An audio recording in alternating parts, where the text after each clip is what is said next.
Spotlight நேயர்களுக்கு வணக்கம்.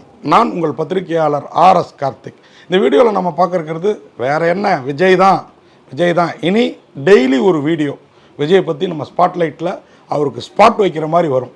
ஏன் ஸ்பாட் வைக்கிற மாதிரி சொல்கிறேன்னா, அவர் என்னங்க பேசுகிறாரு, நிதானத்தில் தான் பேசுகிறாரா, இல்லை ஏர்போர்ட்டில் தடுக்கி விழுந்தப்போ இருந்த நிலையில் பேசுகிறாரா, எங்கேயோ போயிட்டு வந்து ஏர்போர்ட்டில் விழுந்தார் பாருங்க. என்ன மனிதன்.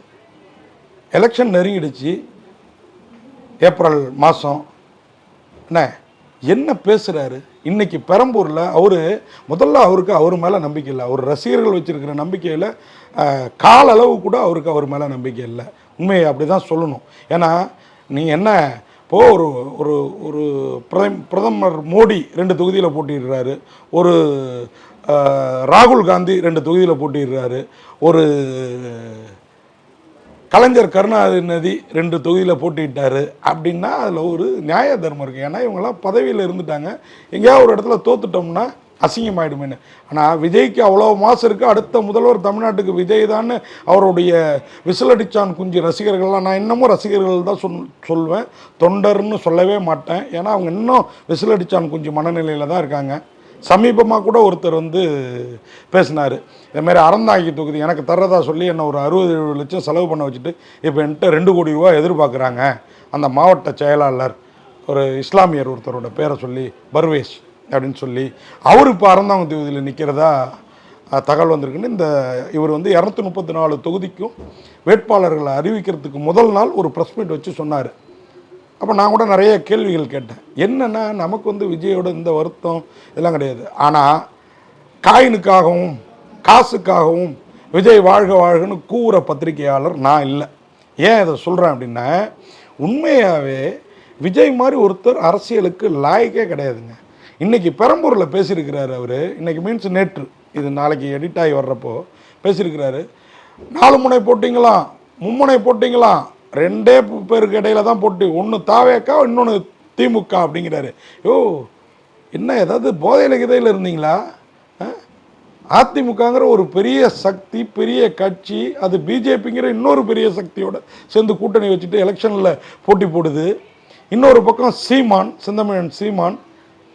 இப்படி இருக்கிறப்போ நீங்கள் 4 முனை போட்டிலாம் இல்லை, எனக்கும் திமுகவுக்கும் தான் போட்டி. எது என்னத்தை சொல்கிறது? இங்கே நான் சொல்லப்போனால் அது வேறு மாதிரி ஆகிப்படும். என்ன போட்டி, எப்படி போட்டி?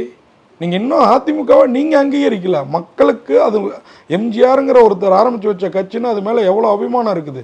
விஜய் இன்றைக்கி உங்களுக்கு உங்கள் மேலே இளந்தாரிகள், விசிலடிச்சான் குஞ்சுகள், ஏன் அவ்வளோ, ஏன் பொண்ணே நான் விருப்பப்படி ஓட்டு போடுவேங்குது அதோட பேச்சிலேயே எனக்கு தெரியுது. ஆனாலும் என்ன உங்களை பற்றிய விபரீதம் என்னன்னு யாருக்குமே தெரியல. 41 பேர் கொண்ட பிறகும் நான் எவ்வளோ இழந்துட்டு வந்திருக்கேன் தெரியுமாங்கிறீங்க. உங்கள் காசு, உங்கள் பணம் தான் உங்களுக்கு பெருசு. இதே பெரம்பூர் கூட்டத்தில் பேசுகிறீங்க. நீங்கள் உங்களுக்கு உங்கள் மேலே நம்பிக்கை இருந்தால் நீங்கள் எதுக்கு திருச்சி கிழக்கையும் நிற்கிறீங்க, திருச்சியிலையும் நிற்கிறீங்க? பெரம்பூரில் மட்டும் நிற்க வேண்டியதானே, இல்லை திருச்சியில் மட்டும் நிற்க வேண்டியதானே? எதுக்கு 2 தொகுதியில் நிற்கிறீங்க? எலெக்ஷன் கமிஷனோட, இந்திய அரசாங்கத்தோட பணத்தை வீண் பண்ணவா? திருப்பி ஜெயித்த பிறகு ஒரு தொகுதியை நீங்கள் யாருக்காவது நீங்கள் ரிசைன் பண்ணிவிட்டு வேறு யாராவது போட்டிட்டு அங்கே ஜெயிக்கணும் இல்லைங்களா? உங்கள் மேலே உங்கள் ரசிகர்கள், இந்த மக்கள் வச்சுருக்கிற நம்பிக்கை ஒரு கால அளவு கூட உங்களுக்கு இல்லை. அந்த பதட்டத்தில் தான் நீங்கள் பதட்டுறீங்க. இதுதான் உண்மை. இன்றைக்கெல்லாம் பெரம்பூரில் நீங்கள் பேசுனது பேச்சா? அது அப்புறம் செம்பியம் இந்த ரோடு ஃபுல்லாக கூட்டமாகிடுச்சுன்னு இன்னொரு கூட்டத்தை பாதியிலே புறக்கணிச்சிட்டு வந்தாச்சு. நீங்கள் போராடலாம், கூட்டம் வரும். அந்த கூட்டத்தை காட்டி தானே நீங்கள் இன்னும் பாக்கி இருக்க மக்கள் மனசையும் மாற்றி எப்படியாவது முதல்வர் ஆகிடணும். அதுவும் முதல்வர் நீங்கள் ஆக துடிக்கிறீங்களா?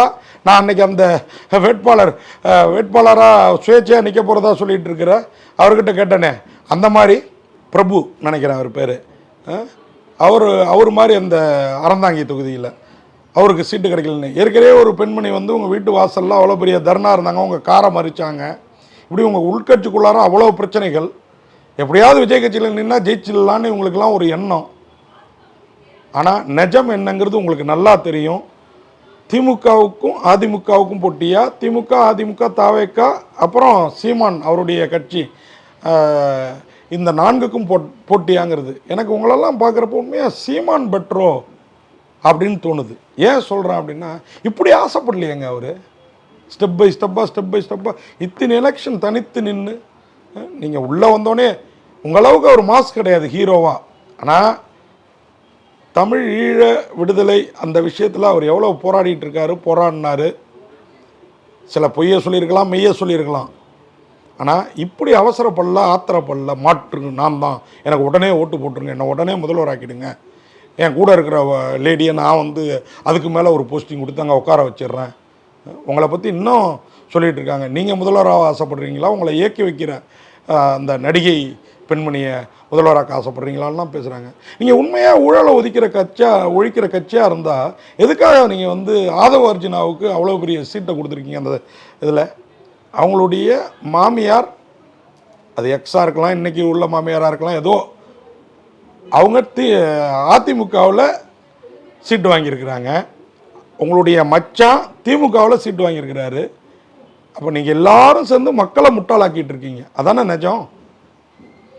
அப்போ உங்களுக்கு சீமான் எவ்வளவோ பெட்ரு, பெண்களுக்கு பாதிக்கு பாதி சீட்டுன்னு சொல்கிற சீமான் எவ்வளவோ பெட்டர்னு தோணுது. சீமானுக்காக வாதிடல, மெய்யாலுமே நீங்கள் சொல்கிறத ஒரு நிமிஷம் யோசிச்சு பாருங்கள். ஒரு எம்ஜிஆருங்கிற ஒரு மாபெரும் மனித கடவுள்னே போற்றப்பட்டவர், இன்றைக்கும் அவருடைய மறைவு நாளும் பிறந்த நாளும் அப்படி கொண்டாடப்படுது மக்களால். அப்படி ஒரு கட்சியே இல்லை, அவர் தோன்றி வச்ச கட்சிக்கும் எனக்கும் போட்டி இல்லை, எனக்கும் திமுகவுக்கும் தான் போட்டி அப்படின்னு நீங்கள் பேசுகிறது யாரை ஏமாற்றத்துக்கு? ஒருவேளை இப்படி பேசிகிட்டே வந்தால் ஒருவேளை ஒரு 30-40 சீட்டு கிடச்சி நாளைக்கு நீங்களே அதிமுகவோட கூட்டணி வைக்க வேண்டிய ஒரு சூழல் வந்தால் எங்கே போய் உங்கள் மூஞ்சை வச்சுப்பீங்க? அதிமுகவோடையும் பிஜேபியோடையும் கூட்டணி வைக்க வேண்டிய சூழல் வந்தால் என்ன அங்கே கூப்பிட்டாங்க, என்ன மாயாவரத்தில் கூப்பிட்டாங்க, மன்னார்குடியில் கூப்பிட்டாங்க, என்ன பிஜேபி எனக்காக வெயிட் பண்ணிச்சின்னு ஒரு பொய் மூட்டையை அவுத்து விட்டீங்க. அந்த கேஸ்லேருந்து தப்பிக்கிறதுக்காக அதை இழுத்தடிச்சிங்க. இந்த 41 பேர் கொலை கேஸ்லேருந்து கிட்டத்தட்ட அது கொலை தான் என் பார்வையில்.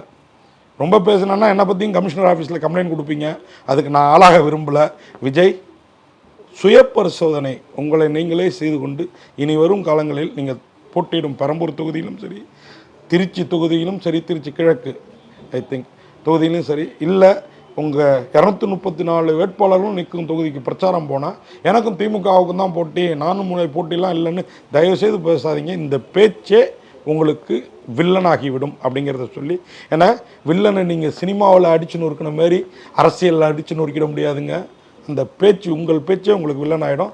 அதை புரிஞ்சுக்கிட்டு பேசுங்க. மீதி நாளை பேசுவோம். நன்றி, வணக்கம். இந்த வீடியோ உங்களுக்கு பிடிச்சிருந்தா லைக் பண்ணுங்கள், கமெண்ட் பண்ணுங்கள், ஷேர் பண்ணுங்கள், சப்ஸ்கிரைப் பண்ணுங்கள்.